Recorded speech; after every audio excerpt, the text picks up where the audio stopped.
Hello and welcome to my next adventure. I am in Sweden right now. I came to visit my family in Poland. I haven't been here in 3 years.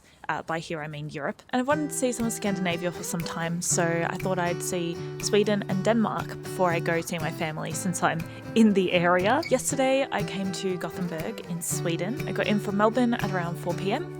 So I thought all that I really have the energy for is to walk around a bit and definitely want to move my body though. So I walked around the inner suburb of Hönö first for a couple of hours and saw a castle as well that I wasn't expecting to see. And today I woke up at about 4 a.m. so I'm doing pretty well on the jet lag front, but still got some going on there. And I'm first going to go off to the island of Hono and just have a bit of a hike and then come back and cycle around the city.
Up doing a much bigger hike than I was expecting because I was like, oh, I'll go for just a short walk here and then a short walk there. And then next minute I've walked about 7 kilometers and I kind of ended up in what felt like the middle of nowhere in Sweden. And I really enjoyed the Northern European nature. I mean, Australian nature is really cool as well, but I'm used to that. So this is much more exotic for me. And I saw a bumblebee for the first time. I didn't even know what a bumblebee was. I just thought it was another word for bee for some reason. But they're like little fuzzy bees that need to be kept warm. But yes, fairy bees was definitely a highlight. I didn't end up going for a bike ride because I tired myself out so much with the hike. But definitely when I first got off the bus in Gothenburg, I noticed lots of bikes everywhere, and that looks very different to Melbourne. There are not many bikes in Melbourne. People hate cyclists in Melbourne. But here there's just aggregations of bicycles and all these random places around the city. And the different modes of transport are very separated in the streets, which is also quite different from Melbourne. I feel like I didn't see traffic jams very much. I mostly just saw a lot of trams and bicycles. But I don't know if maybe the traffic jams are just elsewhere in the city. So now, on my third day, I'm going to Malmo. I'm going to spend one day there and just walk around to see a few different historical sites mainly.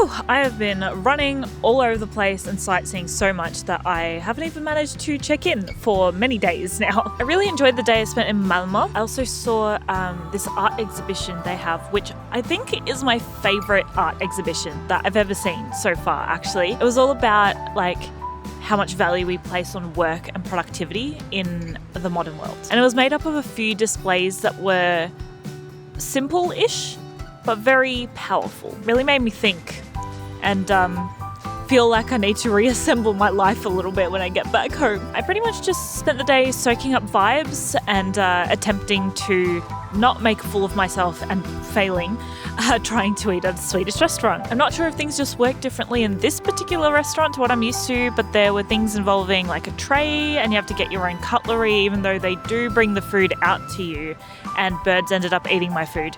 And yeah, it was a mess and I felt very embarrassed by it, but I'm going to try and forget about it now and never speak of it again. And then on to my final tourist stop, Copenhagen in Denmark. I had thought that I was surprised by the amount of bikes and bicycle infrastructure I saw in Gothenburg when I came out there.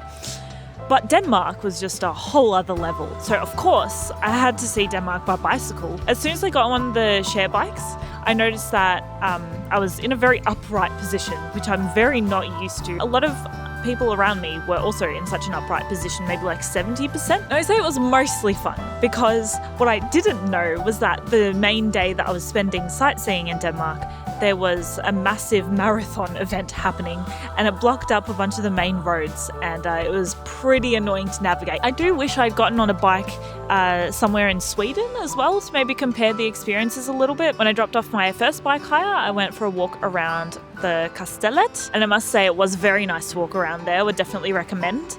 And this morning, to finish off my Scandinavian sightseeing, I took the M1 metro line down to this big garden in the south of Copenhagen, and I feel like it probably doesn't actually count as part of the city, which is very confusing to me coming from Melbourne, because you can go for ages, hours in like any direction on public transport and still be in Melbourne. So I will have to investigate that, I think, in a moment.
I would say that over this trip I enjoyed everything except for the center of Gothenburg. I did really enjoy, probably the most, the island hike I did near Gothenburg. So definitely recommend the Archipelagos of Gothenburg, of West Sweden. Now I am finally at the end of my heavy tourism, and I am on my way to Warsaw to see my family, and I'm taking the train there. I'm currently in between trains in Germany. I just found the closest green part of Google Maps and just walked here.